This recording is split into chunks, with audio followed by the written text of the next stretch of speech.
கண் ஹாஸ்பிட்டல் எங்களுக்கு அனுப்பியிருந்தாங்க.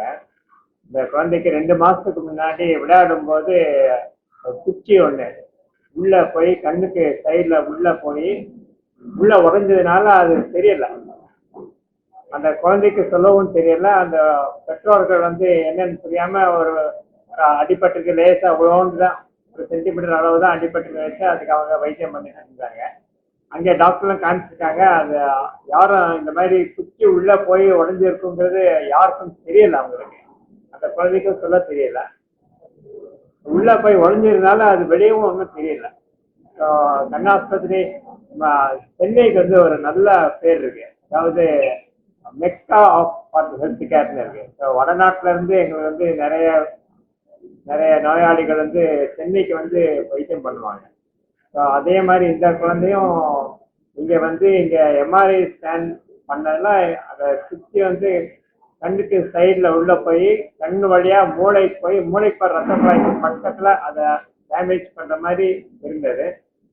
அதை சுற்றி வெளியே இருந்து உள்ள போனதுனால கிருமிகள் அங்கே சேர்ந்து தலம் வச்சிருக்காது. தலம் லேசா வெளியே வந்துட்டு இருக்கு. ஆனா உள்ளே நிறைய தலம் இருக்கும்போது அது ஒரு உயிருக்கு ஆபத்து கொடுக்குற மாதிரி நிலைமையில வந்துடும். ஸோ நாங்கள் இதை ஆப்ரேஷன் பண்ணி அந்த குச்சியை எடுத்தா தான் அதுக்கு ஒரு நிரந்தரமான ஒரு தீர்வு கிடைக்குங்கிறதுனால இதுக்கு ஆப்ரேஷன் பண்ணணும்னு நாங்கள் டிசைட் பண்ணோம். இந்த ஆப்ரேஷனுக்கு சாதாரண டாக்டர்ஸ் பண்றதுன்னா முந்தியெல்லாம் என்ன பண்ணுவாங்கன்னா அதை பிரெயினுக்கு அடியில தலையில முன்பக்கத்துல ஃப்ராண்டல் விஜன்ல இந்த இடத்துல ஸ்கல் ஓப்பன் பண்ணி மூளைக்கு கீழே போய் கண்ணுக்கு மேல இருக்க எலும்பை எடுத்து அதை குச்சி எடுக்கணும். அது ஒரு மேஜர் ஆப்ரேஷன் ஆயிடுது. ஸோ இது இப்போ எண்டோஸ்கோப் வழியா பண்றோம்.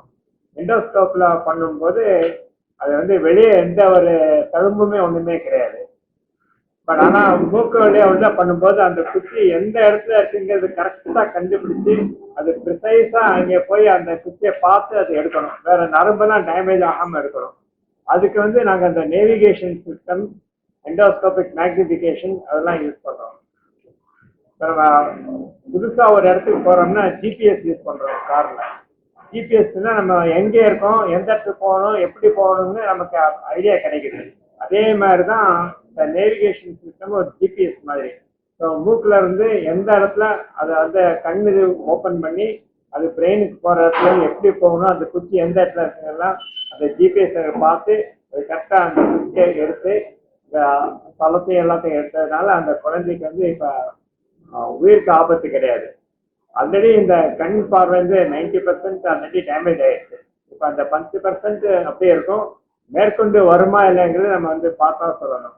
இந்த ஆப்ரேஷன் பண்ணாம அப்படியே விட்டோம்னா அந்த தளம் உள்ள போய் நிறைய பிரெயினுக்கே டேமேஜ் ஆயிடுச்சு, உயிருக்கு ஆபத்து வர்ற மாதிரி ஆயிருந்திருக்கும். அதெல்லாம் நம்ம ப்ரிவென்ட் பண்ணியிருக்கோம். இது ஒரு வித்தியாசமான ஒரு ஆப்ரேஷன். அண்ட் பேஷண்ட்டுக்கு இந்த மாதிரி ஆப்ரேஷன் யூஸ்வலாக நிறைய செலவாகும்.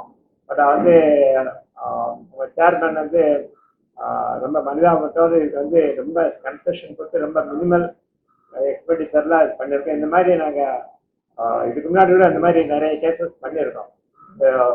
கவர்மெண்ட் ஹாஸ்பிட்டல்ல ஒரு மாதிரி ஆப்ரேஷன் பண்ண முடியாத கேசஸ் அந்தாண்டா அவங்க விருப்பம் இல்லாத இங்கே நாங்கள் ஃப்ரீயாக கூட ஆப்ரேஷன் பண்ணியிருக்கோம். இது ஒரு நல்ல ஒரு அனுபவம். எங்களுக்கு சந்தோஷமா இருந்தது. நோயாளிக்கும் பெற்றோர்களுக்கும் ரொம்ப சந்தோஷமா இருந்தது. அதனால தான் உங்களுக்கு அதை நாங்கள் தெரிவிக்க விரும்புகிறோம்.